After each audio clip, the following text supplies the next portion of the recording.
बदलते भारत की शान।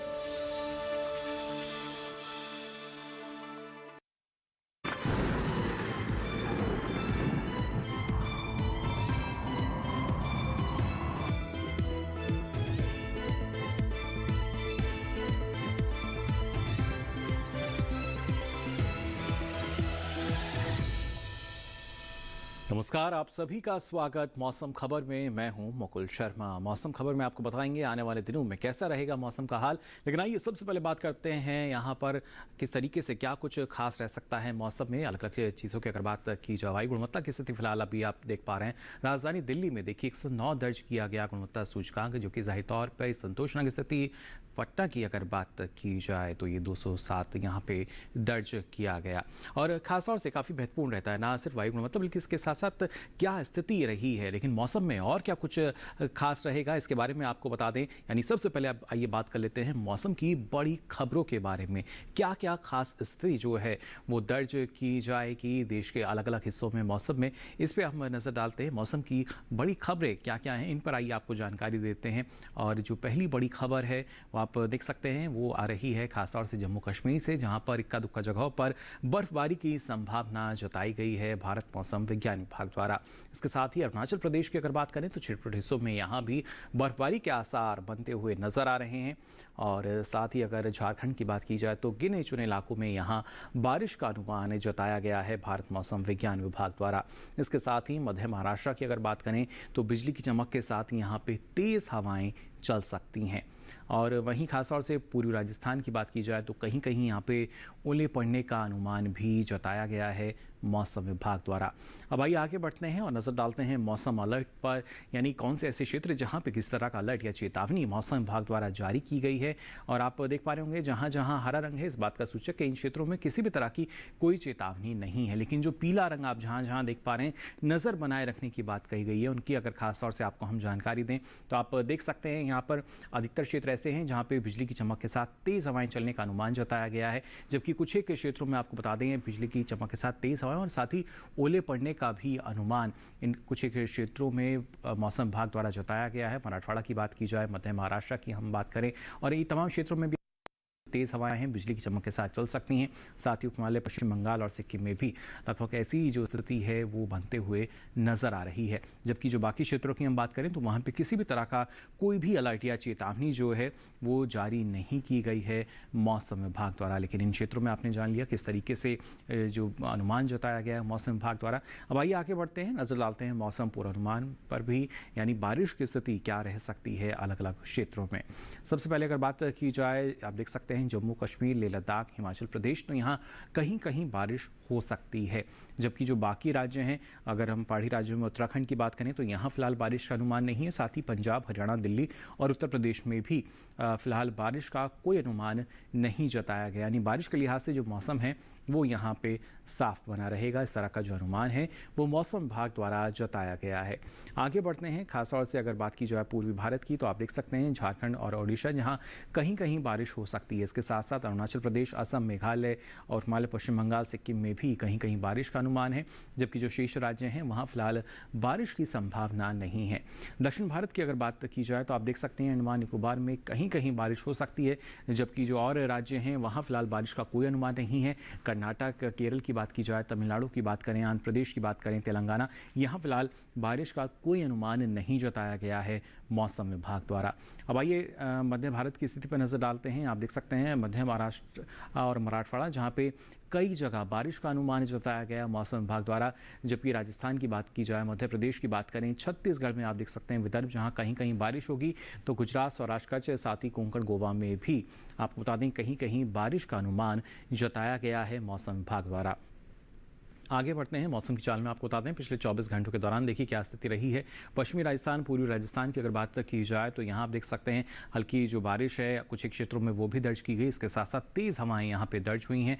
और साथ ही हम देख पा रहे हैं जम्मू कश्मीर, लेह लद्दाख की अगर बात की जाए तो यहाँ भी अलग अलग क्षेत्रों में ना सिर्फ बारिश बल्कि जो तेज़ हवाएँ हैं वो पिछले 24 घंटों के दौरान दर्ज की गई हैं अलग अलग क्षेत्रों में। यानी ये जो खास गतिविधि है इन क्षेत्रों में दर्ज की गई। इसके अलावा अगर हम नजर डालते हैं उपहिमालय पश्चिम बंगाल और सिक्किम पर, तो आप देख सकते हैं यहाँ भी अलग अलग क्षेत्रों में ना सिर्फ जो बारिश है वो दर्ज हुई है, इसके साथ साथ तेज़ हवाएं भी यहाँ पे दर्ज की गई हैं पिछले 24 घंटों के दौरान। और ख़ासतौर से अगर बात की जाए दक्षिण भारत की, तो आप देख सकते हैं तटीय कर्नाटक के अलग अलग क्षेत्र जहां पर तेज़ हवाएं पिछले 24 घंटों के दौरान दर्ज हुई हैं अलग अलग क्षेत्रों में, जबकि बाकी क्षेत्रों की अगर बात की जाए तो कोई भी खास गतिविधि यहाँ दर्ज नहीं की गई। और वहीं मध्य भारत में आप स्थिति देख सकते हैं। गुजरात की हम बात करें तो यहाँ भी जो तेज़ हवाएं हैं वो दर्ज हुई। तो पश्चिमी मध्य प्रदेश और पूर्वी मध्य प्रदेश में ना सिर्फ तेज़ हवाएं बल्कि आप देख सकते हैं जो बौछारें हैं वो अलग अलग जगह पर दर्ज की गई हैं पिछले 24 घंटों के दौरान। यानी अलग अलग स्थिति जो है वो फिलहाल बनते हुए यहाँ नजर आई। लेकिन आने वाले समय में और क्या स्थिति नजर आएगी मौसम में, ये सारी जानकारी आपको देंगे। हम यहाँ रुक रहे हैं एक छोटे से ब्रेक के लिए।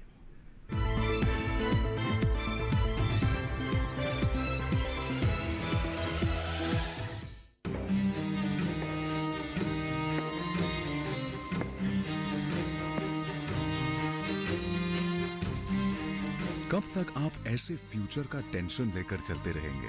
LIC के न्यू पेंशन प्लस के साथ अपनी पेंशन का प्लान बनाइए, क्योंकि ये प्लान आपके फ्यूचर के लिए मार्केट लिंक्ड वेल्थ क्रिएट करता है। और तो और इस प्लान में गारंटीड एडिशंस के साथ पेंशन पाने के कई ऑप्शंस भी हैं, so that you grow young and tension free. LIC, हर पल आपके साथ।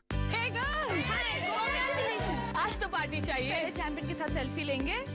आइडिया, यही करते हैं पार्टी। Pizza party. ये चल अपना कार्ड और पिन दे। मेरे कार्ड की डिटेल्स मैं खुद ही डालूंगी। RBI कहता है अपना पिन, OTP, CVV या इंटरनेट बैंकिंग पासवर्ड किसी के साथ शेयर ना करें। ऑनलाइन बैंकिंग सिर्फ अपने कंप्यूटर, मोबाइल और सिक्योर नेटवर्क से करें। Bye girls. कहाँ जा रही है? सुना नहीं। No sharing. RBI कहता है जानकार बनिए, सतर्क रहिए।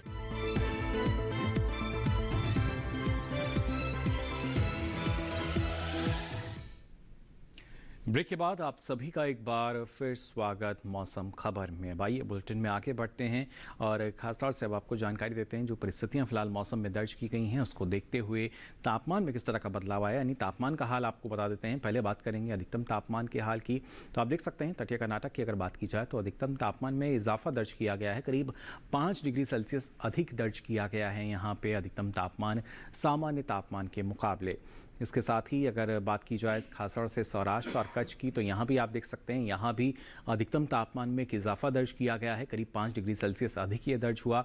और वहीं अगर पूर्वी उत्तर प्रदेश की हम बात करें तो यहाँ भी हमने इजाफा देखा है। करीब 3 से 5 डिग्री सेल्सियस का जो इजाफा है अधिकतम तापमान में यहाँ भी अलग अलग क्षेत्रों में दर्ज किया गया।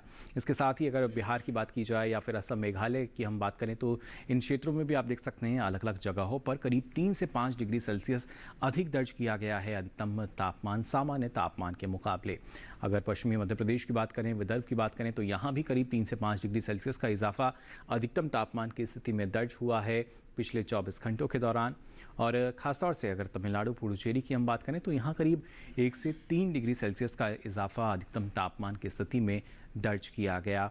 और वहीं अगर नज़र डालें खासतौर से मध्य महाराष्ट्र मराठवाड़ा पर तो यहाँ भी आप देख सकते हैं करीब 1 से 3 डिग्री सेल्सियस का इजाफा यहाँ भी अधिकतम तापमान की स्थिति में दर्ज किया गया। अंडमान निकोबार की अगर बात की जाए तो यहाँ आप देख सकते हैं गिरावट दर्ज की गई है। करीब 1 से 3 डिग्री सेल्सियस की कमी जो है वो अधिकतम तापमान में यहाँ दर्ज हुई पिछले 24 घंटों के दौरान। और खासतौर से सबसे अधिक तापमान आप देख सकते हैं तटीय कर्नाटक के कारवार में दर्ज हुआ और अधिकतम तापमान रहा 40.2 डिग्री सेल्सियस। अब आइए बात करते हैं न्यूनतम तापमान की स्थिति की। और देख सकते हैं गुजरात की अगर हम बात करें अलग अलग क्षेत्रों की तो यहाँ न्यूनतम तापमान में इजाफा दर्ज हुआ 5 डिग्री सेल्सियस का सामान्य तापमान के मुकाबले।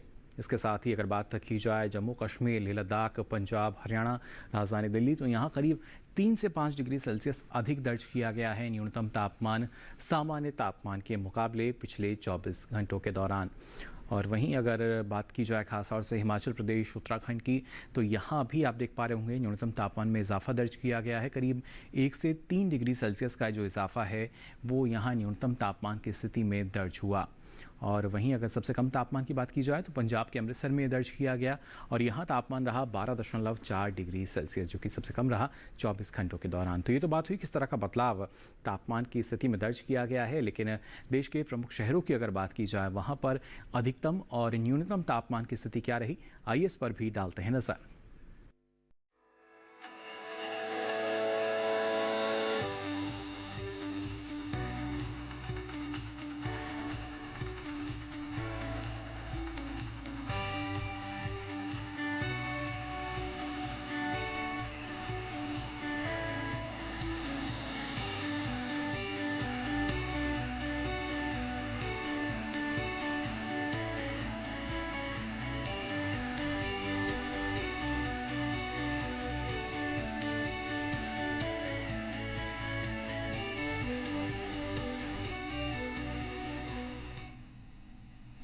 जाना आपने क्या स्थिति मौसम में फिलहाल बनी हुई है। मौसम खबर में यहाँ वक्त हो चला एक और छोटे से ब्रेक का।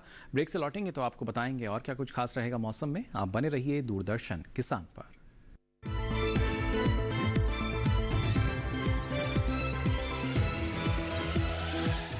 कल आज और कल में देश के हर पल में, कल आज और कल में देश के हर पल में। कभी परछाई बनके, कभी विश्वास बनके, दिल में साहस का एहसास बनके, उम्मीदों को सच्चाई के रंग से सजाते हैं, मुश्किलें कोई हरदम साथ निभाते हैं। कल आज और कल में रहते हैं, देश के हर पल में रहते हैं। कल आज और कल में रहते हैं, देश के 1956 से आज तक LIC हर पल आपके साथ।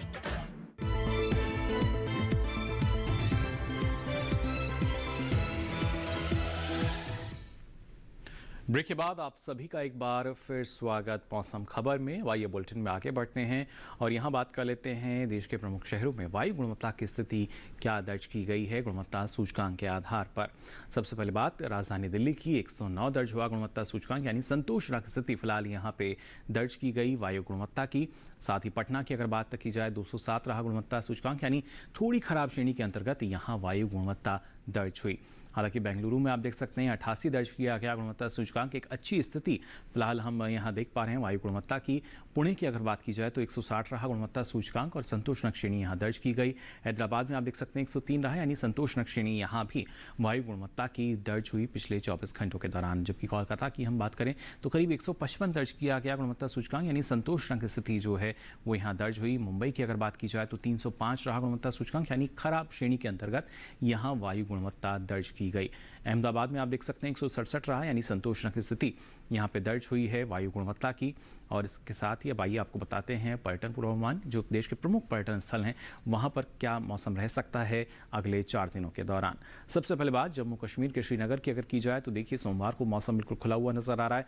मंगलवार में कुछ एक जगह जो बादल हैं वो जरूर छाए रह सकते हैं, जबकि बुधवार और गुरुवार में आप देख पा रहे होंगे मौसम पूरी तरीके से खुला हुआ है। पर्यटन के लिहाज से काफ़ी बेहतर स्थिति और ऐसे में अधिकतम तापमान करीब 18 डिग्री सेल्सियस तो न्यूनतम तापमान करीब 4 डिग्री सेल्सियस के आसपास बने रहेंगे अगले 4 दिनों के लिए। तो ये तो बात हुई श्रीनगर की। अब आइए आगे बढ़ते हैं उत्तराखंड के देहरादून की अगर बात की जाए तो देहरादून में भी देखिए सोमवार से लेकर गुरुवार तक जो मौसम है वो पूरी तरीके से खुला हुआ नजर आ रहा है यहाँ पर आप देख सकते हैं। और ऐसे में जो अधिकतम तापमान करीब 29 से 30 डिग्री सेल्सियस रहेगा, जबकि न्यूनतम तापमान आप देख पा रहे होंगे करीब 13 डिग्री सेल्सियस दर्ज किया जाएगा। चारों दिन कोई भी खास गतिविधि मौसम में दर्ज नहीं की जाएगी और पर्यटन के लिहाज से यहाँ भी एक बेहतर स्थिति फिलहाल अगले 4 दिन नजर आ रही है। हरियाणा के कुरुक्षेत्र में भी आप देख सकते हैं सोमवार से लेकर गुरुवार तक मौसम पूरी तरीके से खुला रहेगा और इस बीच जो अधिकतम तापमान है करीब 29 से 30 डिग्री सेल्सियस के आसपास रह सकता है, जबकि न्यूनतम तापमान करीब 13 से 15 डिग्री सेल्सियस के आसपास बने रहने का अनुमान जताया गया है मौसम विभाग द्वारा। तो देखिए ना तापमान में भी कोई ज़्यादा बदलाव नहीं है और जो मौसम है वो भी पूरी तरीके से यहाँ खुला रहेगा, उसमें भी कोई खास बदलाव दर्ज नहीं किया जाएगा। ऐसी स्थिति उत्तर प्रदेश के प्रयागराज में भी देखिए बनी हुई है। सोमवार से लेकर गुरुवार तक मौसम में कोई भी खास गतिविधि नहीं है, मौसम खुला रहेगा, लेकिन अधिकतम तापमान में अब धीरे धीरे इजाफा होने लगा है। करीब 36 से 37 डिग्री सेल्सियस यहाँ अधिकतम तापमान आपको मिलेगा, तो वहीं न्यूनतम तापमान करीब 14 डिग्री सेल्सियस बना रहेगा अगले 4 दिनों के दौरान। पर्यटन के लिहाज से अगर आप जाना चाहते हैं जा सकते हैं, लेकिन जो अधिकतम तापमान में अब धीरे धीरे उसकी स्थिति में बदलाव देखने को मिल रहा है। और वहीं ओडिशा के पुरी की हम बात करें तो देखिए यहाँ सोमवार में मौसम पूरी तरीके से खुला हुआ नजर आ रहा है, जबकि मंगलवार बुधवार गुरुवार 3 दिन कुछ एक ही जगह जो बादल हैं वो ज़रूर छाए हुए रह सकते हैं। और ऐसे में जो अधिकतम तापमान है करीब 33 से 34 डिग्री सेल्सियस के आसपास रहेगा, वहीं न्यूनतम तापमान करीब आप देख पा रहे होंगे 25 से 26 डिग्री सेल्सियस के आसपास दर्ज किया जाएगा अगले 4 दिनों के दौरान। अरुणाचल प्रदेश के तवांग की हम बात करें तो यहाँ देखिए सोमवार मंगलवार बुधवार अधिकतर जगह जो बारिश की स्थिति है वो बनते हुए नजर आ रही है, इसलिए थोड़ा सावधान रहें, सतर्क रहें।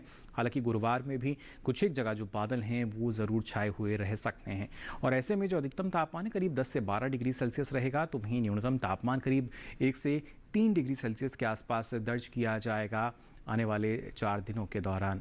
अब आइए आगे बढ़ते हैं। आंध्र प्रदेश के अमरावती की अगर बात की जाए तो देखिए सोमवार से लेकर गुरुवार तक यहाँ पे एक जैसी स्थिति है। कोहरा जो है वो सुबह के समय यहाँ छाया रह सकता है और ऐसे में जो अधिकतम तापमान है करीब 35 से 37, इसका मतलब ये हुआ कि सुबह के समय ही कोहरा रहेगा, उसके बाद मौसम यहाँ खुला हुआ रहेगा और ऐसे में जो न्यूनतम तापमान है करीब 19 से 20 डिग्री सेल्सियस के आसपास दर्ज किए जाएंगे अगले 4 दिनों के लिए। अब आइए आगे बढ़ते हैं, नज़र डालते हैं तमिलनाडु के कोयम्बटूर पर। तो यहाँ आप देख पा रहे होंगे सोमवार से लेकर गुरुवार तक एक जैसी स्थिति है, यानी जो बादल हैं वो ज़रूर कुछ एक जगह छाए हुए रह सकते हैं, हालांकि बरसने की उतनी संभावना नहीं है, लेकिन अधिकतम तापमान करीब 34 से 35 डिग्री सेल्सियस के आसपास यहाँ रहेगा और वहीं न्यूनतम तापमान करीब 20 से 21 डिग्री सेल्सियस के आसपास दर्ज किया जाएगा अगले 4 दिनों के दौरान। अब आइए आगे बढ़ने हैं और नज़र डालते हैं खासतौर से गोवा के पणजी पर। तो यहाँ सोमवार से लेकर गुरुवार तक आप देख पा रहे होंगे मौसम पूरी तरीके से खुला हुआ नज़र आ रहा है, कोई भी खास गतिविधि दर्ज नहीं की जाएगी। अधिकतम तापमान करीब 34 से 36 डिग्री सेल्सियस रहेगा, तो वहीं न्यूनतम तापमान 21 से 22 डिग्री सेल्सियस के आसपास बने रहेंगे अगले 4 दिनों के लिए। इस तरह का जो अनुमान है यहाँ के लिए जताया गया है मौसम विभाग द्वारा। अब आइए आगे बढ़ेंगे और खासतौर से राजस्थान के जोधपुर की हम बात करें तो सोमवार मंगलवार कुछ एक जगह जो बादल हैं वो छाए हुए नज़र आ रहे हैं, जबकि बुधवार में हम देख सकते हैं ये बादल बरसते हुए भी नज़र आ रहे हैं, यानी बारिश की स्थिति बनते हुए नज़र आ रही है। हालांकि गुरुवार में मौसम साफ रहने की संभावना है और ऐसे में यहाँ भी देखिए जो तापमान है उसमें इजाफा हम देख पा रहे हैं 36 से 38 डिग्री सेल्सियस तक ये पहुँच सकता है, जबकि न्यूनतम तापमान करीब 19 से 20 डिग्री सेल्सियस के आसपास बना रहेगा। तो ये तो बात हुई पर्यटन पूर्वानुमान की। अब आइए आगे बढ़ते हैं और आपको बताते हैं मौसम का जो असर हमारे कृषि क्षेत्र पर पड़ता है उसको ध्यान में रखते हुए जो किसान हैं वो अलग अलग क्षेत्रों में फिलहाल कौन कौन से कृषि कार्य कर सकते हैं, आइए इसके लिए नजर डालते हैं हमारी इस खास रिपोर्ट पर। मध्य प्रदेश में किसान गेहूं की कटाई करें, गेहूं के खेत में सिंचाई करते रहें, साथ ही किसान मूंग की बुआई कर सकते हैं। किसान यहां उड़द की बुआई भी अभी कर सकते हैं। अभी टमाटर की बुआई करने का ये उपयुक्त समय है। किसान बैंगन की रोपाई करते रहें। इसके अलावा फूल गोभी की बुआई के लिए किसान खेत को तैयार कर लें। पत्ता गोभी की बुआई के लिए भी किसान खेतों को तैयार कर लें। मध्य प्रदेश में चने के खेत से खरपतवार निकालने का काम करें। यहाँ किसान गन्ने की बुआई भी कर सकते हैं। इसके साथ ही कद्दू की खेती के लिए खेत तैयार करते रहें। साथ ही लौकी की खेती के लिए किसान खेतों को तैयार कर लें। मध्य प्रदेश में किसान भिंडी की बुआई के लिए भी खेत तैयार करें। वहीं छत्तीसगढ़ में धान के खेत में किसान सिंचाई कर सकते हैं। गेहूं के खेत में भी आवश्यकता अनुसार सिंचाई कर लें। इस समय मक्के के खेत में जरूरी उर्वरक का इस्तेमाल किसान कर सकते हैं। किसान सरसों के खेत की देखभाल करते रहें। सरसों की कटाई किसान कर सकते हैं। छत्तीसगढ़ में चने के खेत की देखभाल किसान लगातार करते रहें। साथ ही यहाँ अरहर के खेत में आवश्यकता अनुसार सिंचाई करें। तो जाना आपने मध्य प्रदेश या छत्तीसगढ़ की बात की जाए तो किसान कौन कौन से कृषि कार्य यहाँ कर सकते हैं और इन दिनों यहाँ पर जो मौसम की परिस्थितियाँ हैं वो हम कह सकते हैं अनुकूल नहीं है, क्योंकि ना सिर्फ बिजली की चमक के साथ तेज हवाएं चल रही हैं। ऐसे में मौसम का भी ध्यान आपको रखना होगा और उसी के अनुसार जो कृषि कार्य हैं वो आप अपनी फसलों में करें। अब आइए आगे बढ़ते हैं और आज की फसल में आपको जानकारी देते हैं लोबिया की खेती के बारे में। इसकी खेती आप कैसे सफलतापूर्वक कर सकते हैं जान लेते हैं हमारी इस खास रिपोर्ट में। लोबिया के लिए 21 से 35 डिग्री सेंटीग्रेड तापमान की जरूरत होती है। दोमट मिट्टी इसके लिए सबसे बेहतर मानी जाती है, लेकिन बलुई दोमट मिट्टी में भी इसकी खेती की जा सकती है। इसके अलावा बरसात के मौसम में ढालू जमीन में भी इसे बोया जा सकता है। जिस खेत में लोबिया बोना चाहते हैं उसमें पानी निकलने की उचित व्यवस्था होनी चाहिए। 1 हेक्टेयर में कितना बीज डालना है ये इस बात पर निर्भर है कि आप किस मकसद से इसे बो रहे हैं। फलियों के लिए 20 से 25 किलो, दाने के लिए 30 से 35 किलो और हरे चारे के लिए 35 से 40 किलो बीज प्रति हेक्टेयर लगेगा। दाने और फलियों के लिए कतार में बीज बोए, जबकि हरी खाद के लिए बीज को खेतों में छिड़क दे। लोबिया के लिए 10 से 15 किलो नाइट्रोजन और 20 किलो फास्फोरस प्रति हेक्टेयर की दर से बुआई से पहले ही डाल दे। बुआई के 20 से 25 दिन बाद खेत की निराई गुड़ाई कर ले। ज्यादा खरपतवार उगने पर दोबारा निराई गुड़ाई करें। लोबिया में सूत्रकृमि और पीला रोग का खतरा रहता है। पीला रोग को मोजेक भी कहा जाता है। रोकथाम के लिए ग्रीष्मकालीन लोबिया में ज्वार की मिश्रित फसल ले। लोबिया में माहू और फली भेदक कीट का भी खतरा रहता है। फसलों में लगने वाले इन रोगों और कीटों से बचाव के लिए किसान विशेषज्ञों की सलाह से उचित दवाओं का छिड़काव करें।